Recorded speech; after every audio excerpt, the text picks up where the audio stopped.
Oh yeah, everything is great. Kyle? Everything is great when you get your Kyle. motivation up because you beat up on the low-funded teams. Everything is great.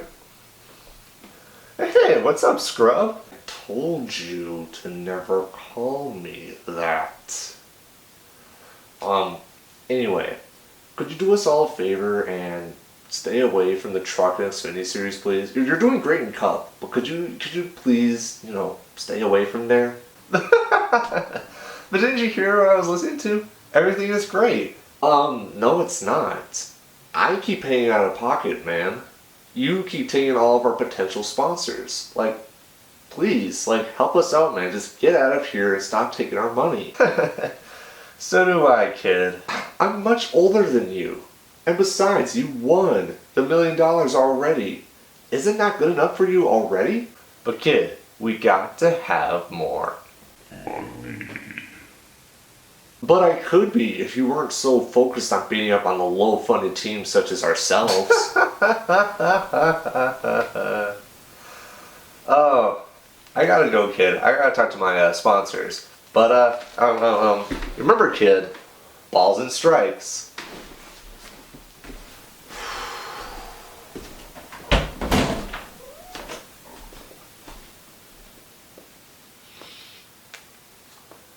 Hey guys, I got some bad news.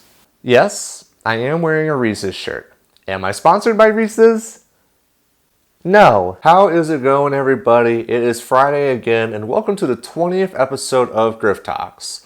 Through all the laughs and all the cringes, we have finally made it here. So thank you so much for coming aboard for the ride, and let's keep going. So first thing I want to talk about is the top story I want to talk about, which is Red Horse Racing shutting down. And let's talk about the intro a little bit. So as it was announced on Monday, and Youssef on Facebook was able to send me a lovely post telling me that Red Horse Racing was shutting down. Timothy Peters and Brett Moffitt, they were owned by Red Horse Racing. And that team shut down because of lack of funding. The team competed since 2005. They had a total of 16 career wins in the series, and probably my most favorite win has to be in 2012, where John King, I don't know what he's doing now. All I know is that in 2012, he won the Truck Series race at Daytona. Probably one of the biggest upsets in Truck Series history. And so what was going on was the owner of Red Horse Racing was pretty much paying it out of pocket, and he couldn't afford it anymore. Now, I just want to quickly talk about the intro for a second. Just to give Kyle Busch a little bit of love, because someone on Instagram pointed out and said I was biased toward Matt Benedetto.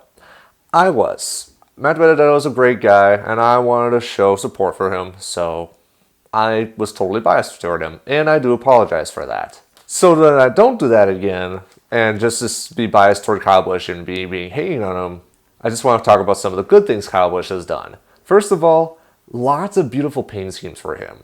I love his M&M's cars, and I definitely love the different paint schemes that Kyle Busch has driven, especially the Truck Series, that Black 51 car, I believe it's Beechcraft that sponsored him. Definitely some good-looking trucks and cars, for sure.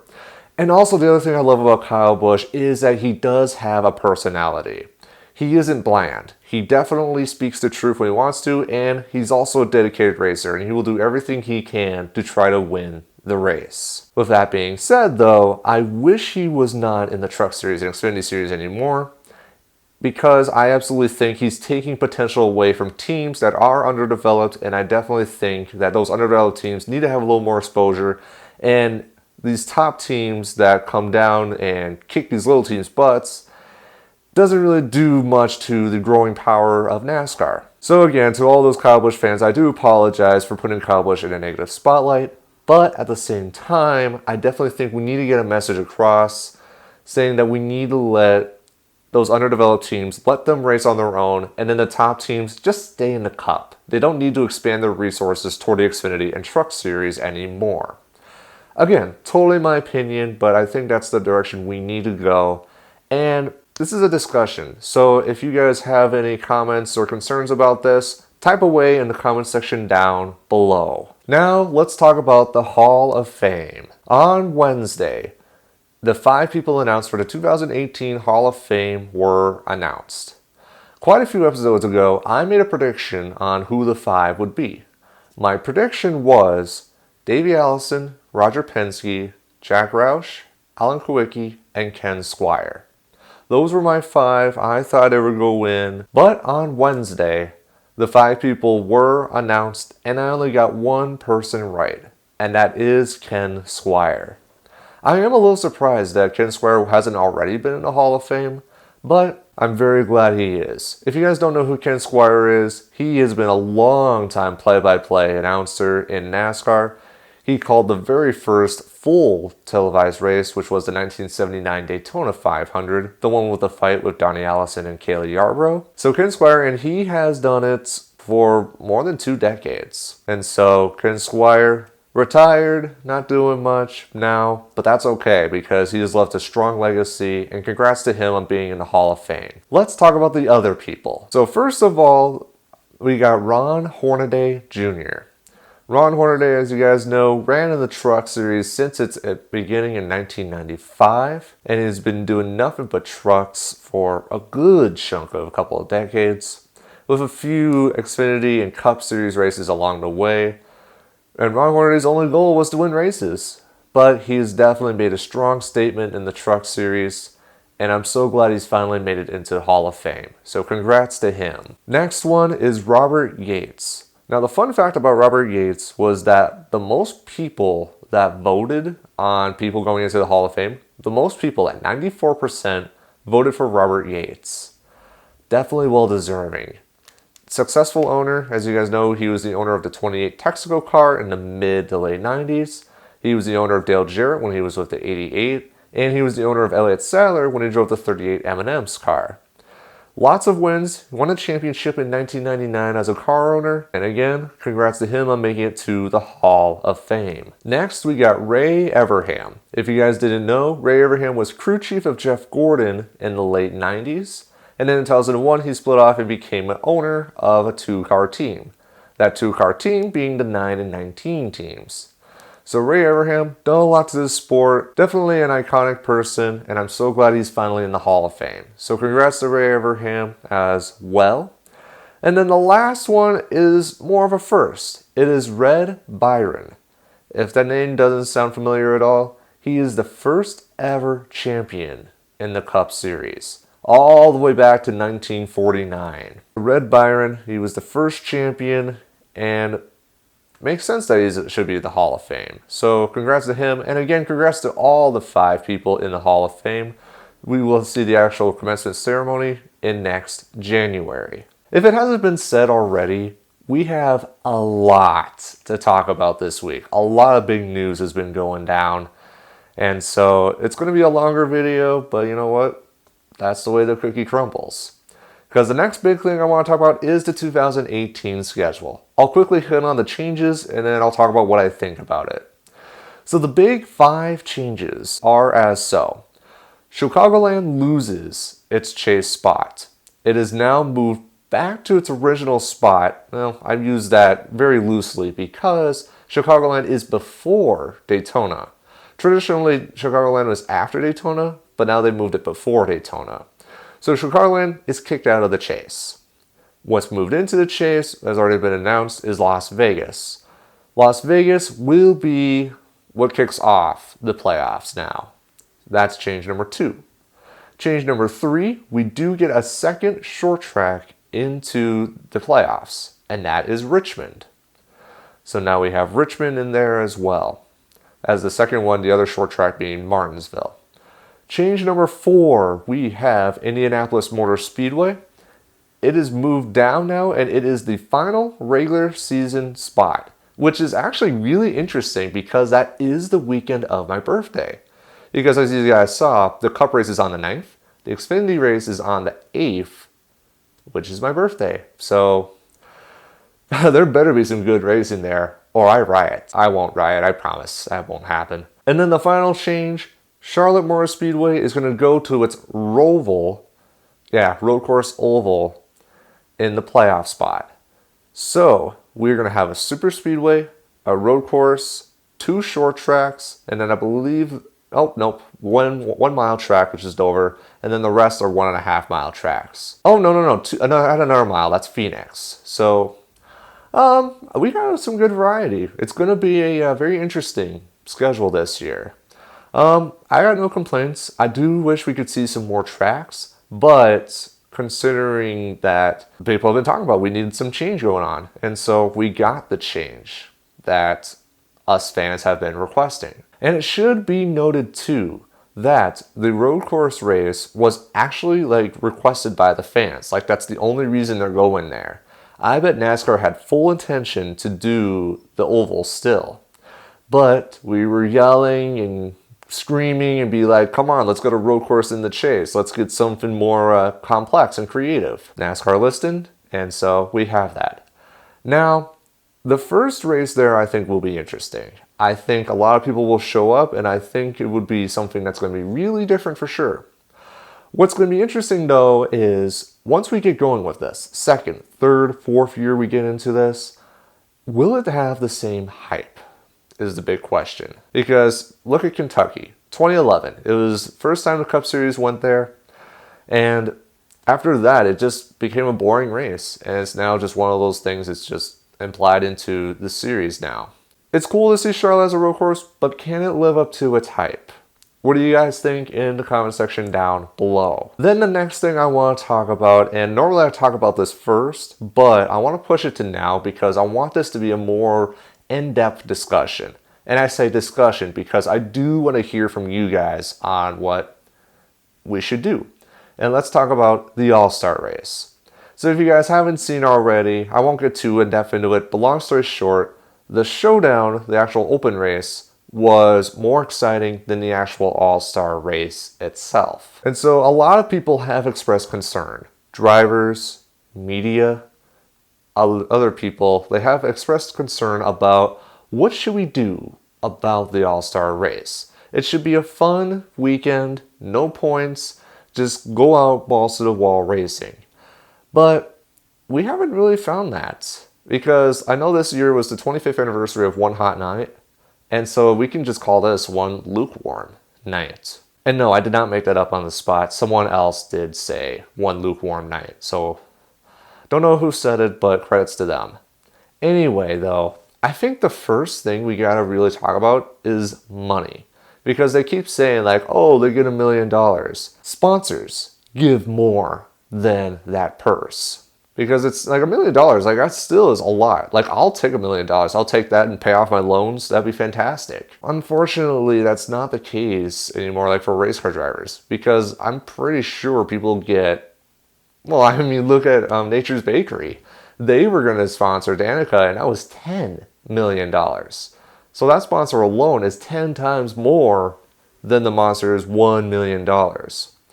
So I don't know. I think we need a new perk. Either playoff points or just have a load more money or something like that to really get the drivers going, to make them go for it more, This next topic I'm going to be in the minority of, but I do want to bring it up, is the idea of tradition versus excitement. Now, from a traditionalist standpoint, I do like the idea of keeping it at Charlotte just because it's a home game, pretty much. Even though NASCAR is not a ball and stick sport, it is still has its home base, which is Charlotte, North Carolina. And other than 1986, where the All-Star race was at Atlanta, every year it's been at Charlotte. And so the racing is not as exciting, sure, but the track has never changed. I want to make that clear. The track has never changed. The only change, if you will, is adding safer barriers to the outside and inside walls. The one thing that has changed, though, that I think we need to maybe revert back to are the cars. I think the big thing that needs to go is the splitter. And a lot of people have talked about it, and I am a huge fan of putting on the valence. Now, again, to not be biased, the splitter, it does create a lot of downforce. And it gives that potential of causing the bigger hole in the air. But we have seen the splitter go into the grass, and when you first touch it, and Eric Jones has proved that. He tried to do the pass in the grass, but he can't because the splitter will immediately chop into the dirt and destroy his car and his day. I don't think we need to change much with this new car, the Gen 6 car. The only suggestions I have for now is cut off the splitter. Don't I know you guys keep shrinking it. Just cut it off. Just cut it straight off. And then as for the spoiler, I say just raise it a little bit. Like bring it back to 2016 heights. Because I know that NASCAR keep talking about like we should have equality in downforce. I'm just thinking though, if we do take off the splitter and replace it with a valence, and then the spoiler is a little bit higher, like I'm wondering how much offsetting is that really? Because I mean, if you want to go back to the Gen 4 cars, no splitter there, it was a valence, and the spoilers there were pretty high as well. So my question is, why could we not go back to then? Like, are the cars, like, are they so boxy that it just wouldn't work? Or what's the problem? I could definitely see something going along those ways. And so then the last thing of consideration is, I wonder if any of the NASCAR officials have checked out my summer showdowns yet. Because, I mean, like, I never really thought about it going into the summer showdown, but it's almost like a newer kind of like Redux version of the All-Star race. It doesn't pay homage to the winners of the season, no, but it definitely gives that like short track Saturday night feel, which is totally what I'm going for. And then I guess the last thing I want to talk about is this summer showdown. For right now, I do still plan on doing it. But if you guys want like a schedule, if you will, I'm going to start and do the 2001 year of One More Spark. I'm going to get those 7 episodes of the 2001 season of One More Spark done. And then my hope is once those 7 episodes are done and up on YouTube, then the next thing will be the summer showdown. And so because of that, I do plan on it. My hope is mid-July. I'm hoping around there is where I will do it. There's still some details I want to kink out first, but my main focus right now is 2001 One More Spark. That has definitely been on my mind. I definitely want to paint some cars and I want to get everything rolling with that first. So that's my hope. I don't know if it's going to work or not, but again, that is my plan. So one last thing before I do wrap up this video, I do want to preview the Coke 600. And so as tradition, it is Cup and Xfinity. The Xfinity guys, they'd had the past, 2 weeks off. So they are well rested, but the Xfinity guys are now going to be on a long streak. They are going to be racing every single weekend until October. Good luck. So anyway, going to the Xfinity guys.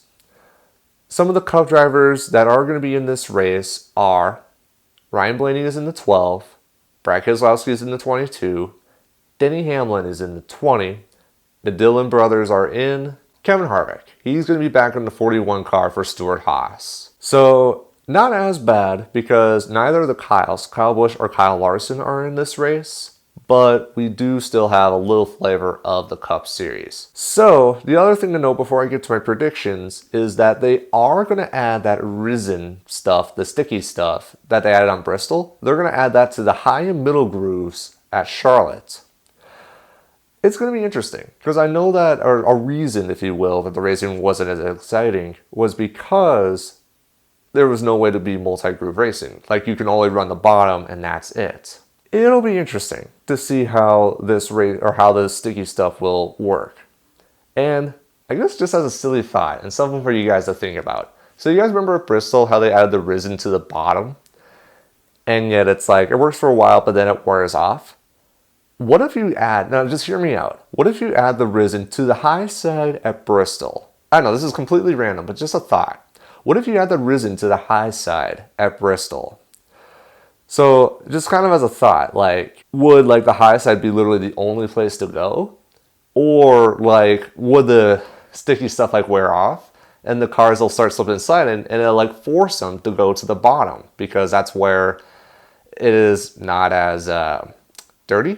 I don't know, just something that, because I know that like some of the more recent changes that NASCAR has done where it's like you expect one thing to happen, almost the opposite occurs. So I'm just thinking like if you add like 2 goods, would it just equal a bad? and then you move to what would eventually be the good, if that makes any sense at all. But just, I don't know, just a thought I've had. Also, too, one thing I forgot to add, too, that option tire, it's an idea, but it wasn't really executed well in the All-Star race. I could see it if they could do more research and maybe have more of a difference between the option tire and the real tire. I could totally see that working, but it didn't really show in the All-Star race. And as you guys saw, and a reason why the last segment wasn't so good was because everybody was on those yellow tires, the regular tires, if you will. So, a little bit of a side tangent. I just was reminded of that. So, let's get to the predictions. So, the Xfinity winner, the winner I have is Denny Hamlin in the 20 car. I know he drove the 20 car in Atlanta, and that was who I predicted to have to win the Xfinity race. He didn't have a good day there. I think he will redeem himself, and I think he will give Gibbs and that 20 team a victory. The driver I have to watch out for is the driver who is in the 18 car this weekend, and that is Christopher Bell. He is getting his first start in the Xfinity Series at Charlotte, and he will be driving that 18 car. I wouldn't be surprised if he does well. I can definitely see him kicking some butt this weekend. So, do I have him to win? No, but be on the lookout for him. Now, as for the actual Coke 600, I'm actually going to stop on that for a second because I just remembered the Indy 500 is this Sunday. So now, I don't normally watch Indy cars. I do watch the Indy 500. I have been watching some of the qualifying. I have seen Fernando Alonso doing some good. I did see Sebastian Bourdais wreck live. Horrifying, yes. And I do wish for him a speedy recovery. But Sebastian Bourdais, I hope you recover well. And we will miss you in the Indy 500. But anyway, it's going to be an interesting race. I know that the draft has been a lot stronger in recent years in the IndyCar series, and I definitely think that'll be a big factor in who will win. And I'm just going to go ahead and say Scott Dixon will win the Indy 500. I know he has a strong car, he's on the pole, and I definitely think he will keep it up. I honestly also think it's a long stretch because there's a lot of other good drivers too, and I would definitely say watch out for Fernando Alonso. But you never know. Indy is definitely, it's a treacherous track. It is a fast track. And here's to a safe and clean race. So now the Coke 600. The reason I've been kind of waiting off is because I have a feeling you guys already know who I'm going to predict. And the reason why I say that, go back to my predictions video in 2017. I actually, in that video, stated who I think is going to win the Coke 600.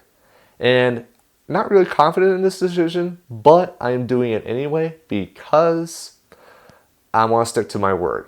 So, I predict that Chase Elliott will win the Coke 600, and it'll be his first career win. Now, I know I've got comments saying, why can't Chase Elliott be away from Jeff Gordon?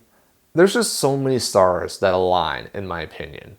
Now, again, I definitely could see Chase Elliott not winning, but I definitely think that Chase Elliott has a good shot to win this weekend. And with the help of those stages, it'll definitely help out as well. The driver I do have to watch out for will be Kyle Busch. I know he won the All-Star race, but the question now is, can Joe Gibbs get their first win of the season? Will that $1 million help out at all? Who knows? So, I am going to wrap up this video here. It is longer. I know it's longer, but there's a lot to talk about. And so in terms of one more spark, I actually took this last week off because I've been hard to the paint with the prologue. So I want to take some time away. But once this video is up, I am going to go back into Photoshop, paint some cars, and as I mentioned earlier in this video, stick with 2001 and get that season done. So guys, 20 episodes done. Thank you guys so much for the support. We're going to keep this train going. Life is going to keep moving on, and things are going to get better for sure. So, thank you guys so much for watching, and as always, I will see you next time.